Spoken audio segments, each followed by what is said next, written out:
Hello students, your course facilitator on family law, PPL 344 is here again. I am Aare F.F. Welcome to class. Today we shall be considering lesson 2. I am sure you will find it interesting. I mean very interesting. The topic is restitution of conjugal rights. Let's go.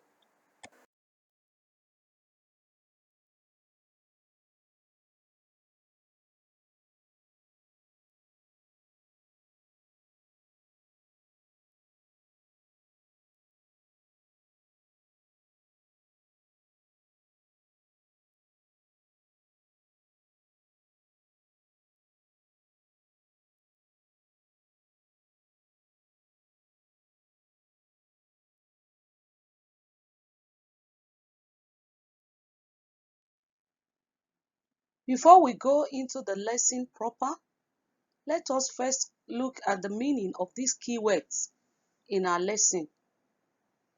Conjugal, rights, and restitution. What is the meaning of conjugal? This is the relationship between husband and wife. Let us also look at the meaning of rights. Rights are privileges that a person enjoys as a result of the other person performing his or her duty. And lastly, let us look at restitution.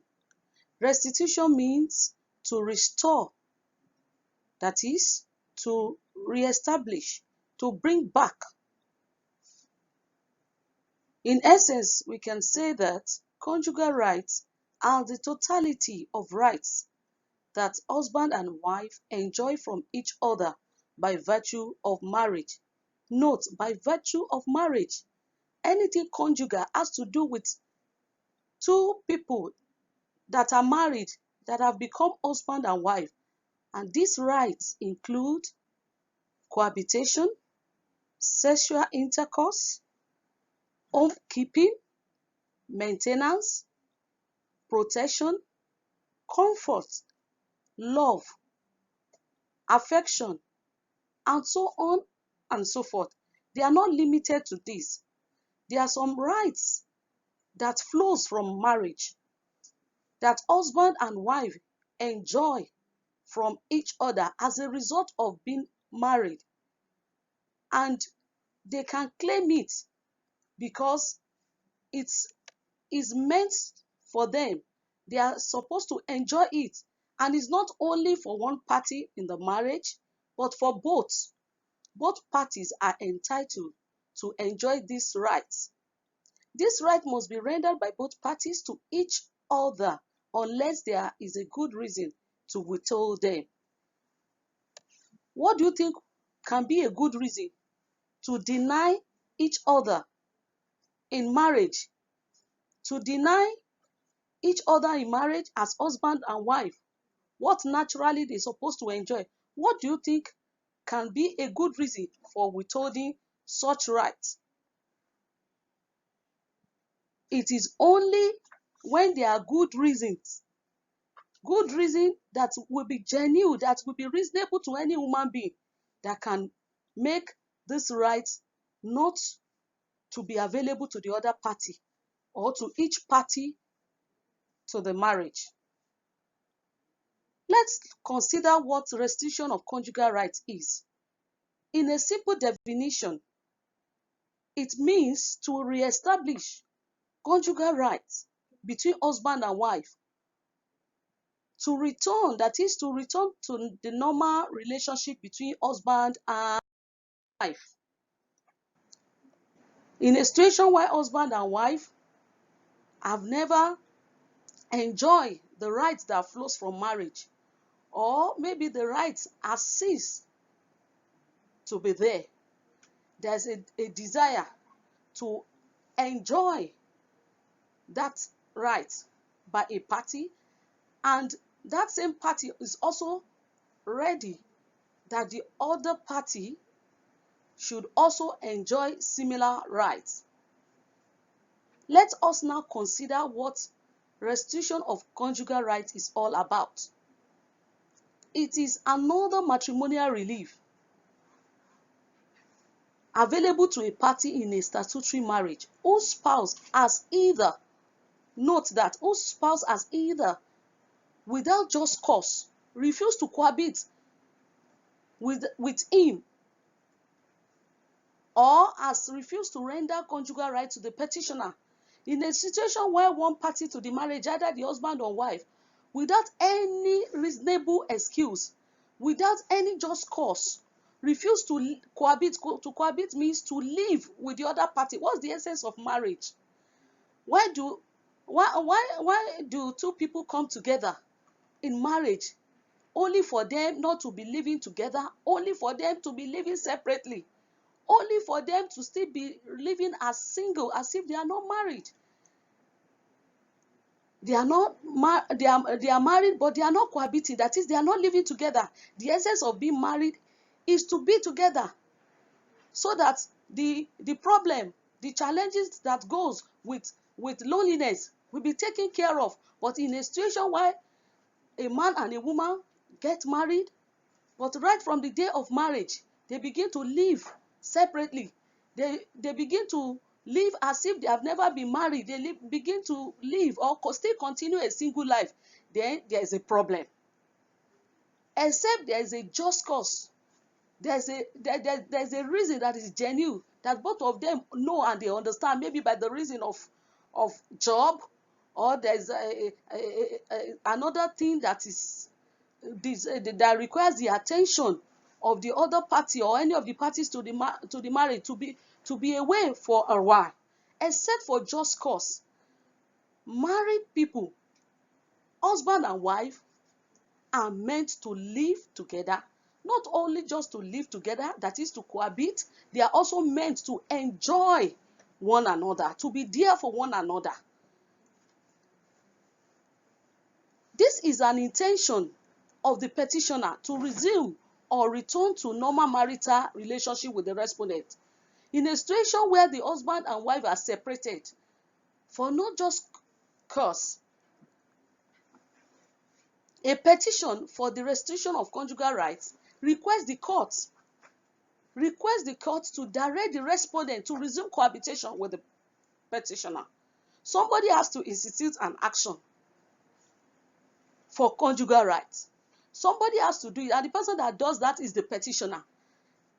The petitioner who wants this matrimonial relief of restitution of conjugal rights must institute the action in the appropriate court, and that is the High Court. Now let us look at the grant and the exemption. By Section 47 of the MCA, a petition by a party for a decree of restitution of conjugal rights must be based on some ground. The ground that the parties to the marriage, whether or not they have at any time after the marriage cohabited, are not at the same time of the petition, and without just cause or excuse, the party against whom the decree is sought refuses to cohabit with and render conjugal rights to the petitioner. The only major grant that a party that seeks the decree of restitution of conjugal rights is to be able to tender before the court that as at the time he brings the petition, the other party still refuses to cohabit with the petitioner, and the petitioner desires that the respondent resume cohabitation, come back to relate and to live together as husband and wife. This grant is what the court will look for before the court will consider the petition for a decree of restitution of conjugal rights. You must note that there's an exemption even to this grant. That is, it should be noted that the court will not grant the petition if it is based on the ground that the parties are cohabiting but are not having sexual intercourse. due to the respondent's refusal to do so. The court is interested that husband and wife should live together and they should enjoy the privileges, the benefits that flows from marriage. They should relate as husband and wife and not any other thing. This is because upon a petition for restitution of conjugal right, the court can enforce cohabitation, but the court cannot enforce sexual intercourse. The reason for the relief is to restore cohabitation. The reason for the relief of restitution of conjugal right is to restore cohabitation and not to supervise sexual intercourse between the parties. Let us also consider some other conditions that the court will look at before granting a decree of restitution of conjugal rights. The order for the restitution of conjugal rights can only be granted by the court upon proof that it will not just end in just saying that the other party, that the respondent, is not cohabiting with the petitioner. It will not just end there. The petitioner has to go further to prove that he sincerely desires mutual conjugal rights between him and the respondent, that is not only ready to enjoy conjugal rights, is also ready to allow the other party to the marriage to enjoy similar rights. Another proof that the petitioner who desires the restitution of conjugal rights must also show before the court is that the respondent had failed to honor written requests from the petitioner before the institution of the proceedings. That is, the petitioner must be able to show that he has made effort, that he made effort to reach out to the respondent. First, by putting it in writing. And if that one doesn't work, he can also go further to lay out to go for a special circumstances which justify that the making of the decree, notwithstanding that such a request was not made. If the petitioner cannot put it into writing and make effort to reach the respondent, he must also be able to show that there are special circumstances that has made him not to be able to put it into writing. That is, efforts to make the respondent resume cohabitation with him or her. Because the petitioner this time around can either be the husband or the wife. Section 49A and 49B provides for this. So, on the issue of special circumstances, it will arise where, for example, instead of writing, the petitioner went physically to plead with the respondent to restore or return to him, or sent a delegation of respected persons to plead for him. In a situation where the petitioner cannot write, he cannot reach the respondent in writing, he can also go for another alternative. There's another option. He can send people to make peace and to talk to the other party, the respondent, in order for them to resume cohabitation until all these efforts are made. These are the efforts that we make before we get married. We try to woo each other. The court is also interested in doing something similar. That is, before you say the person, there's a just cause, before you prove a just cause, before you need to back up that condition with a proof before the court, either by writing or by showing that there are special circumstances that doesn't require you to write, but you have also make effort in sending people to persuade the respondent. Until this, before the court will now consider the decree of a restitution of conjugal rights. Quickly, I want us to consider two relevant cases in our lesson today. Let us consider the decision of the court in an unreported case of Uloko and Uloko. In this case, the court granted the decree of restitution of conjugal rights to the petitioner based on special circumstances envisaged under Section 49B. The court will either grant that decree of restitution of conjugal rights based on that the petitioner has made a written request, or that if the written request is not going to be possible, there are special circumstances that has made it impossible, but he or she, the petitioner, has gone further to make an attempt of reaching to the person, either directly or indirectly. Those are the circumstances, special circumstances, that the court will see as proof that really shows that the petitioner desires cohabitation from the with the respondent. Another case to also look at, relevant case under this topic, is Eyofo and Eyofo.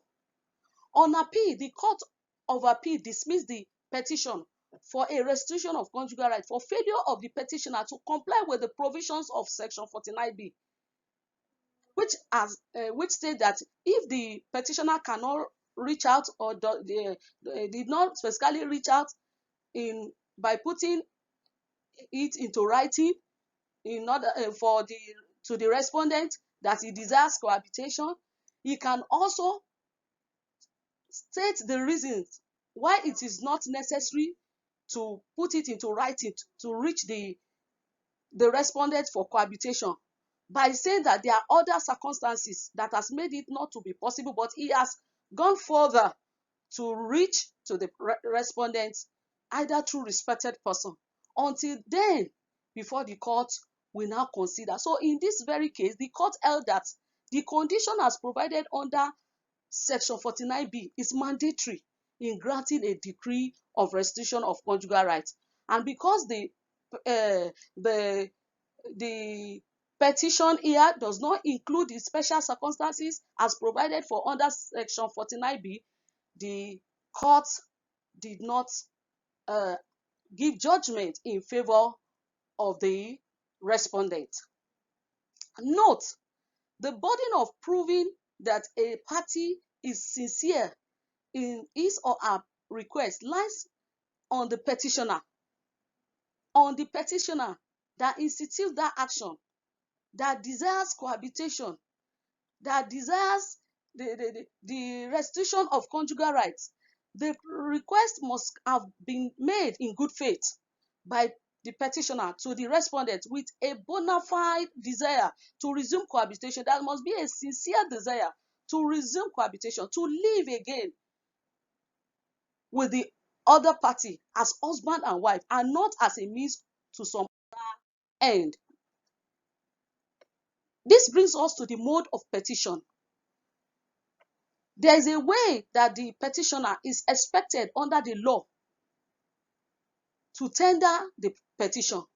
The mode of the petition is that it must include the date in which the petitioner and the respondent last cohabited, if they have once cohabited, and the circumstances in which cohabitation between them ceased or last ceased, as the case may be.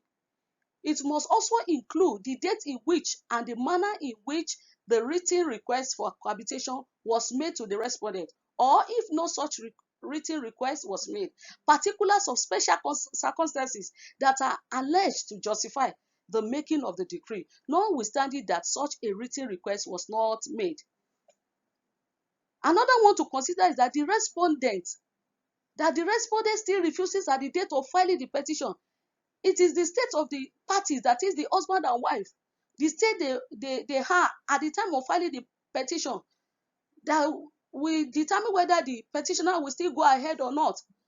Because as at the time the petitioner files the petition in court, there must still be a situation where both parties are still living separately, that they are not cohabiting as at the time of filing the petition, and that the respondent still refuses as at the date of filing the petition to cohabit with and render conjugal rights to the petitioner.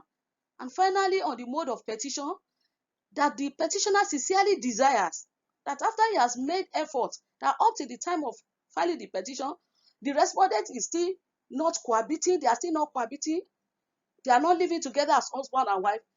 It is until then that the petitioner will now state, even in the mode of petition, that he sincerely desires conjugal rights to be rendered by the respondent, and is willing to also render conjugal rights to the respondent. Because some, even apart from marriage, being husband and wife, people like to enjoy their benefits. They like to enjoy their right, to claim their right, but they are not ready to allow others.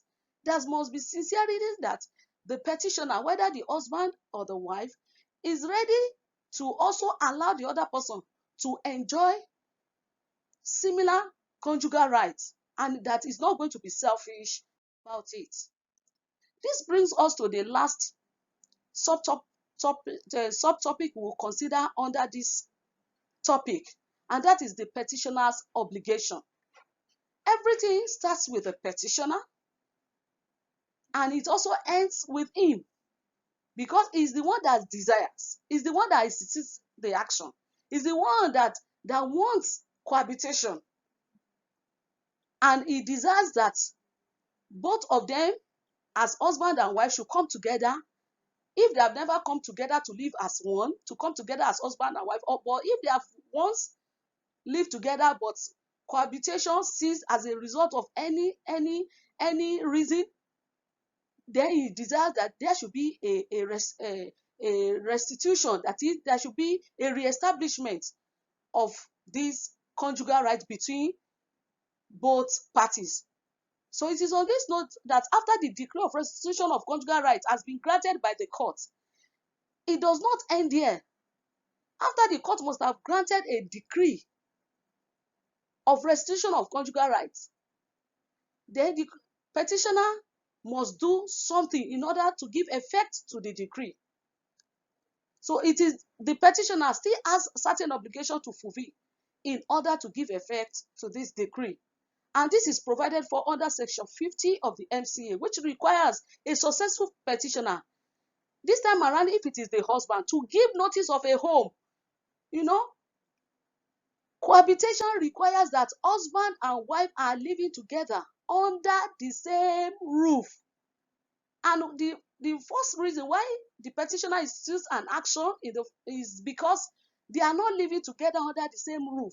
They are not cohabiting. They are not living as husband and wife. So if the court has so much if the court has granted the petitioner his prayer, that is the desire for him to be for the respondent to come back and for them to begin to live or to continue to live as husband and wife, then it will not end yet. It cannot take effect except there is a provision of a home.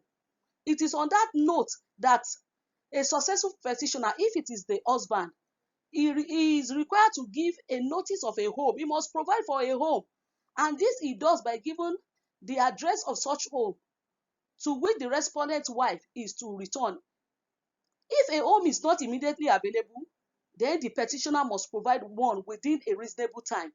Reasonable time means that doing it immediately, not wasting time, not wasting time and leaving it as if it is the court that will take care of that for you, as if cohabitation can happen apart from having a home. It is not left for the petitioner, especially the husband, not to give an address, and not just only an address, to provide a home, and by so doing communicate such to the wife. And if it is the wife that is the petitioner in this case, what the wife is required to do is just to give the respondent husband a notice specifying a postal address through which her husband can communicate with her. The wife does not need to provide a home except they have an understanding of that, or except maybe the husband packed out from the home, then he cannot come back to resume in that same home. But if not for that reason, then it is the responsibility of the husband to provide for a home for both parties to cohabitate. By the provision of Section 51 of the NCA, a party who refuses to comply with a decree of restitution of conjugal rights may, in the absence of a just cause or excuse, be guilty of action. This brings us to the last subtopic that we consider in this topic. Now let's look at the summary and conclusion. In this lesson, we have learned about restitution of conjugal rights, the meaning, grounds, modes of presentation of the petition, and the obligations of the petitioner after the order of restitution of conjugal rights has been granted. It is sad to note that proceedings for decree of restitution of conjugal rights are rare in Nigeria because of our socio-cultural background. It is good that parties are able to settle amicably, especially husband and wife. But if not, there's nothing bad in going to court to seek for a matrimonial relief, especially for parties that are married under the statute. There's no need of dying in silence. Marriage is meant to be enjoyable and not to be endured.